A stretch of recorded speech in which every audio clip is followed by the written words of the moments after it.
চন্দ্র দেখতে পাই না, পৃথিবীর আসমান দেখতে পাই না, পৃথিবীর পাহাড় পর্বতগুলো দেখতে পাই না। পৃথিবীর যত আল্লাহ পাক রব্বুল আলামিন যত কিছু সৃষ্টি করেছেন, আল্লাহ পাক রব্বুল আলামিন কিছু দেখতে পায়। আল্লাহ পাক রব্বুল আলামিন যা কিছু সৃষ্টি করেছেন, বান্দা এগুলো হুবহু মানুষ থাকা সত্ত্বেও এগুলো নির্ণয় করতে পারে না, এগুলো দেখতে পারে না, এগুলো বুঝতে পারে না যে আল্লাহ পাক এত সুন্দর করে আল্লাহ পৃথিবীকে সৃষ্টি করেছে। আল্লাহ আপনি আমাকে এত সুন্দর চক্ষু দিয়েছেন, চক্ষুর দৃষ্টি শক্তি দিয়ে আমরা সব কিছু দেখতেছি, সব কিছু বুঝতেছি। কিন্তু আল্লাহ তাবারক তাআলা যাকে দুনিয়াতে মানুষ হিসেবে প্রেরণ করেছেন, মানুষ হিসেবে সৃষ্টি করেছেন, কিন্তু চোখের দৃষ্টি দেন নাই। তার কাছে দুনিয়াটা একটু কি মনে হইতেছে যে দুনিয়াতে আসলাম, কিন্তু সব কিছু আমার কাছে অকেজো মনে হইতেছে। কারণ আমি তো পৃথিবী দেখতেই পারলাম না, পৃথিবীর কি রং, পৃথিবীর কি ঢং, পৃথিবীর কি শ্বাস, আমি এটা চাকতেই পারলাম না চক্ষুর দ্বারাই। আল্লাহ পাক রব্বুল আলামিন বলেন, ইন্না হাদাইনাহুস সাবিলা, আমি তোমাকে পথ দেখাইছি, পথে আমি তোমাকে পথ দেখাইছি, আমি তোমাকে যে পথ দিয়ে চলাই, পথ দেখাইছি, পথ দিয়ে আমি চলাইছি। সুতরাং আমি রব্বুল আলামিন তোমাকে পথের দৃষ্টি দেখায় দেখায় চলাইলাম। সুতরাং যাকে আমি আল্লাহ তাআলা পথ দেখাইনি সেই ব্যক্তি গুমরাহ, পথভ্রষ্টের মধ্যে রয়েছে। আর আমি তোমাকে পথ দেখাইলাম, এই পথ দেখানোর মধ্যেই চক্ষুর দৃষ্টির শক্তি দিয়েছি, কান শ্রবণ করার সব কিছু বোঝার কারণে নির্ণয় করার সব কিছু দিয়েছি। আমি আল্লাহ তাবারক তাআলা তোমাকে পথটাও সুন্দর করে আমি তোমাকে দেখায় দিলাম। দেখো দুনিয়াতে অনেক কাফের মুশরিকরা আছে, তারাও কিন্তু দুনিয়াতে বসবাস করে। তুমি মুসলমান, তুমিও বসবাস করো, তুমি ইমানদার, তুমিও বসবাস করো। তোমার রাস্তা হলো, তোমার দৃষ্টির রাস্তা হলো জান্নাত এবং সিরাতে মুস্তাকিম। আর কাফের মুশরিকদের রাস্তা হলো পরকালের জাহান্নাম। দুনিয়াতে যেই রাস্তা তারা অবলম্বন করে, আল্লাহকে না মানার কারণে, আল্লাহর দ্বীনকে না মানার কারণে, তারা এমন রাস্তা অবলম্বন করার কারণে আল্লাহ পাক পরকালের জগৎটা তাদের জন্য জাহান্নাম নির্ধারিত করে দিয়েছেন। আর মুমিনকে আল্লাহ তাআলা যে রাস্তা দেখাইছেন, এই রাস্তা দুনিয়াতেও সঠিক, আখিরাতের ময়দানেও সঠিক। আল্লাহ পাক আখিরাতের ময়দানে মুমিনকে আল্লাহ পাক রব্বুল আলামিন জান্নাতের মেহমান বানায়া জান্নাতের ফয়সালা করে দিবেন।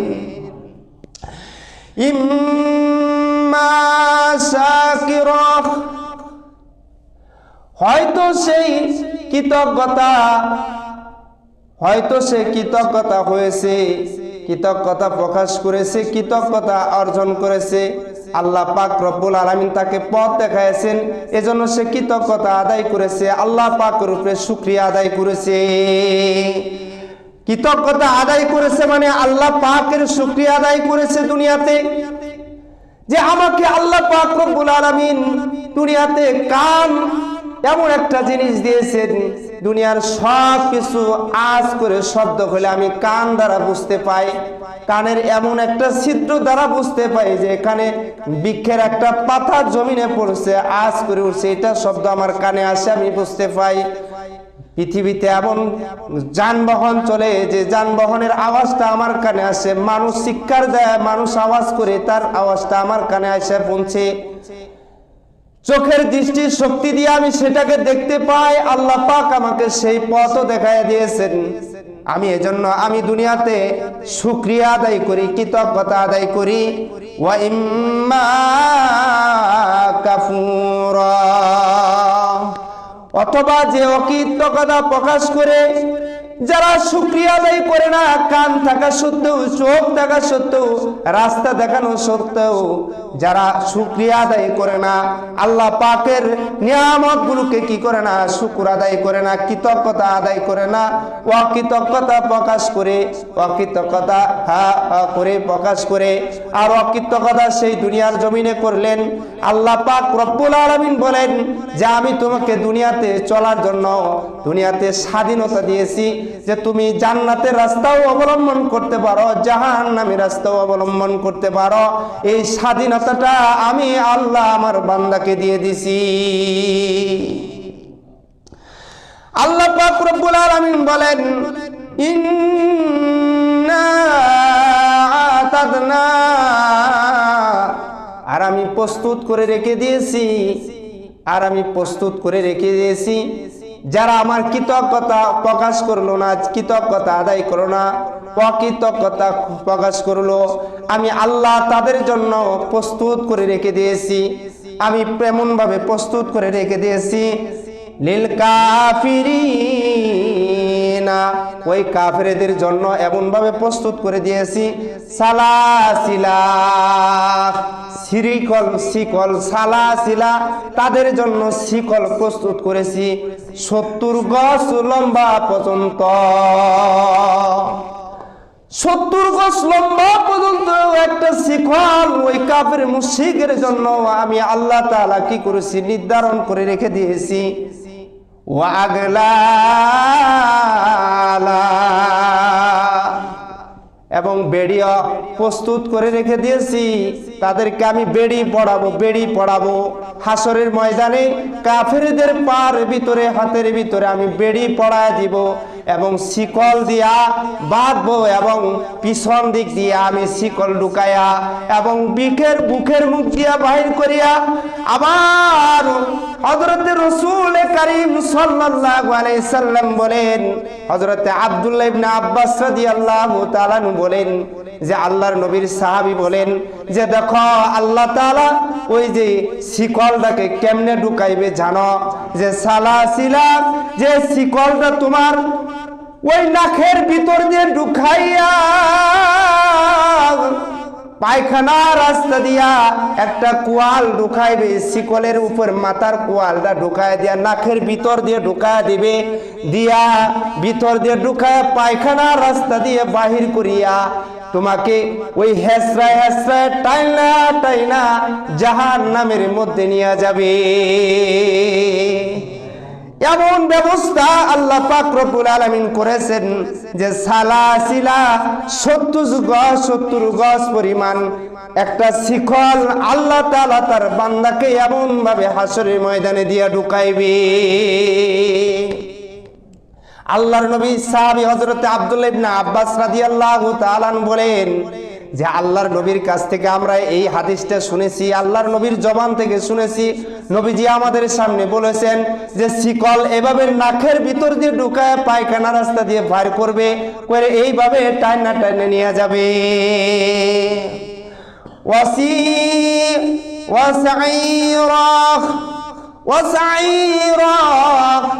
আর প্রজ্বলিত করে রেখে দিয়েছেন অগ্নিকে, আর প্রজ্বলিত করে রেখে দিয়েছেন অগ্নিকে। সুতরাং অগ্নিকে জ্বালায় রেখে দিয়েছেন, প্রজ্বলিত করে রেখে দিয়েছেন। ওই অগ্নিকুণ্ডের ভিতরে তাদেরকে নিক্ষেপ করা হবে। এমন শিকল দিয়া ঢুকাইয়া পেছাইয়া ওই জাহান্নামের মধ্যে নিয়ে আবার নিক্ষেপ করা হবে। ভাই বুঝতে তারাম, আল্লাহ তাবারক তাআলার দুনিয়াতে হুকুম পালন না করলে আপনার আমার সেই দুর্দশায় উপনীত হয়ে যাবে। একটা গুনাহ করলেই, একটা পাপ করলেই দুনিয়াতে মানুষের কাছে হয়তো টাকা দিয়া, পয়সা দিয়া, ঘুষ দিয়া মানুষের কাছে দুর্নীতি করিয়া এদিক সেদিক করে বিচার রায় করা যায়, কিন্তু আখিরাতের ময়দানে রব্বে কারীম তার কিঞ্চি পরিমাণ বিচার আল্লাহ তাআলা বান্দার এদিক সেদিক করবে না। কিঞ্চি পরিমাণ গুনার কারণে আল্লাহ তাআলা তার বিচারকে এদিক সেদিক করবেন না। সুতরাং সেই দিন কোনো টাকার ঘুষ কাটবে না, সেই দিন কোনো নেতা কাটবে না, সেই দিন কোনো বিচারক কাটবে না। আল্লাহ পাক রব্বুল আলামিন সেই দিন তার অবস্থায় কঠোরভাবে ইনসাফ সহকারে বিচার করবেন। ইন্নাল আবরার যারা নেককার, নেক কাজ করে, আল্লাহ তাআলা বলেন দুনিয়াতে যারা নেককার মুমিন নেক কাজ করে আল্লাহ তাআলাকে ডাকেন, আল্লাহ পাক রব্বুল আলামিনকে সর্বক্ষণ স্মরণ করেন, আল্লাহ পাককে দেখে ভয় পান, আল্লাহ পাককে ডাকতে থাকেন, ইয়াশরাবুনা মিন কাসিন, তারা এমন ভাবে, তারা এমন পাত্রে শরাব পান করবে, তারা এমন পাত্রে শরাব পান করবে, কানা মিজাজুহা কাফুরা, যাতে কাপুরযুক্ত মিশ্রিত থাকবে এমন শরাব হাসরের ময়দানে নেককার বান্দাদেরকে আল্লাহ তাআলা পান করাবেন। কাপুরযুক্ত মেসকো আম্বরের মতো গ্রাম থাকবে। এক ফুটা কাপড় যদি দুনিয়ার কোন নদী নালার ভিতরে সাগরের মধ্যে ছেড়ে দেওয়া হয়, পৃথিবীর সমস্ত পানিগুলো সুমিষ্টিতে পরিণত হয়ে যাবে। এত কাপুরযুক্ত এমন সুমিষ্টি জাতি পানিকে আল্লাহ তাবারক তাআলা তার মেহমান যারা নেক কাজ করে, আখিরাতের আশাই করে এবং আখিরাতকে চিন্তা করে করে, পরকালকে ভয় করে করে আল্লাহ তাবারক তাআলা রব্বুল আলামিন তাদেরকে ইয়াশরাবুনা মিন কাসিন, যাতে তারা এমন পাত্রে পান করবে, শরাব পান করবে, সেটা শরাব বানায় দেওয়া হবে। তারা এমন পাত্রে পান করবে যে শরাব পান করবে, ওই শরাবটা আল্লাহ পাক রব্বুল আলামিন শরাবের ভিতরে কাপুর মিশ্রিত করে দিবে। আল্লাহ মুমিনের জন্য বাজেট করে দিয়েছেন আইনা, এমন একটি ঝর্ণা, ইয়াশরাবু বিহা ইবাদুল্লাহি, যা হইতে আল্লাহর বান্দা, আল্লাহর বিশিষ্ট বান্দাগণ পান করবে, যা হইতে আল্লাহর বিশিষ্ট বান্দাগণ পান করবে, এমন ঝর্ণা হইতে আল্লাহ তার মুমিন বান্দাদের জন্য ব্যবস্থা করেছেন হাসরের ময়দান। আল্লাহ পাক রব্বুল আলামিন বলেন যে আইনা এমন একটি ঝর্ণা, ইয়াশরাবু বিহা ইবাদুল্লাহি, যা হইতে আল্লাহর বিশিষ্ট বান্দাদেরকে পান করানো হবে, ওই ঝর্ণা থেকে পার করানো হবে। বিশিষ্ট বান্দা কারা হবে? যারা স্পেশাল মুমিন হবে, আল্লাহ পাকেরকে ভয় করে, পরকালকে ভয় করে স্পেশাল বান্দা হয়ে গেছে এবং আখিরাতের সামানা নিয়ে ফিকির থাকে, দুনিয়ার নাপাকিকে অন্তর থেকে দূর করে দেয়। আল্লাহ পাক ওই মেহমানদের জন্য ঝর্ণার কুলুকে আল্লাহ তাআলা বলেন যে আল্লাহর বিশিষ্ট বান্দা হবেন, বান্দার কাতারে দাঁড়াবেন তারা, আর তাদেরকে আল্লাহ রব্বুল আলামিন পান করাবেন। রব্বুল আলামিন বলেন ইউফাসসিরুনাহা তাফসীরা, যা তারা প্রস্তুত করে নিয়ে যাবে, যা তারা দুনিয়ার জমিন থেকে প্রস্তুত করে নিয়ে যাবে। আল্লাহ পাক রব্বুল আলামিন বলেন ওই প্রস্তুত করে নিয়ে যাওয়ার জিনিসটাই আল্লাহ হাসরের ময়দানে আল্লাহ রাব্বুল আলামিন বান্দাদেরকে আল্লাহ কি করবেন? দান করবেন, যে তুমি এই নিয়ে আসছো, এর প্রতিদানে এই ফসল অনুযায়ী তোমাকে এই নিয়ামতগুলো দেওয়া হলো। তুমি যা নিয়ে আসছো সেই অনুযায়ী তোমাকে সেই আজকে বিচারের কাজ করে দাঁড়া করাইছি, আজকে তোমাকে জান্নাতের ফয়সালা করা হয়েছে, আর এই ফসল থেকেই তোমাকে জান্নাতের মেহমান বানানো হইল। ইউফুনা বিন নাজরি, তারা ওয়াজিবগুলো খুঁজে খুঁজে কি করতেন? পালন করতেন। ওয়াজিবগুলো তারা পালন করতেন। আল্লাহ পাক যে ওয়াজিব নামাজগুলো দিয়েছেন, সুতরাং বেতের নামাজ ওয়াজিব, ঈদের নামাজ ওয়াজিব, যেই নামাজগুলো ওয়াজিব আল্লাহ করে দিয়েছেন ওই নামাজগুলো তারা কোনোদিন ছাড়ে নাই দুনিয়ার জমিনে। ওয়াজিবগুলো আলো পালন করছে, নফলও পালন করছে, সুন্নতের পাবন্দিও ছিল, নামাজও পড়ছে, ওয়াজিবও পালন করছে। আল্লাহ তাবারক তাআলা বলেন আমার ওই বান্দাদেরকে ওয়ায়াখাফুনা ইয়াউমা, এবং সেই দিবসকে ভয় করে, কোন দিবস? ওই যে কিয়ামতের দিবস। ওই দিবসকে ভয় করে করে অন্তরে ভয় ঢুকাইয়া ঢুকাইয়া আমার ওই বান্দা ওয়াজিব ছাড়ে নাই, নফল ছাড়ে নাই, সুন্নত ছাড়ে নাই, পাঁচ ওয়াক্ত নামাজ ছাড়ে নাই।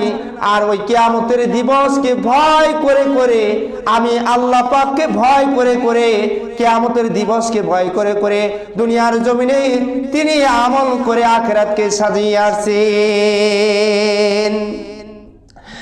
এরপরে আল্লাহ পাক রব্বুল আলামিন বলেন কানা শাররুহু মুস্তাতিরা,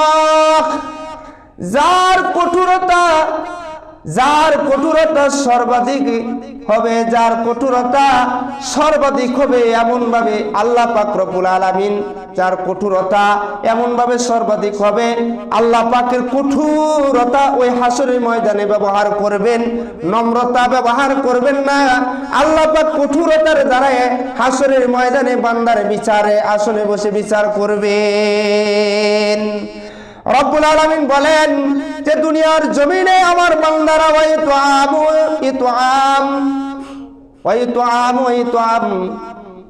যারা দুনিয়ার জমিনে খাদ্যকে দান করেছেন আলা হুব্বিহি, আল্লাহর মুহাব্বতে। রাসূলুল্লাহ সাল্লাল্লাহু আলাইহি সাল্লাম বদরের যুদ্ধে গেছেন, যুদ্ধে যাওয়ার পর আল্লাহর এক সাহাবী 4টা উটি ছিলেন তার কাছে। পরিবারের মধ্যে থেকে একজন দেখেন 4টা উটি তার কাছে ছিলেন, তিনি তো দান করেছেন।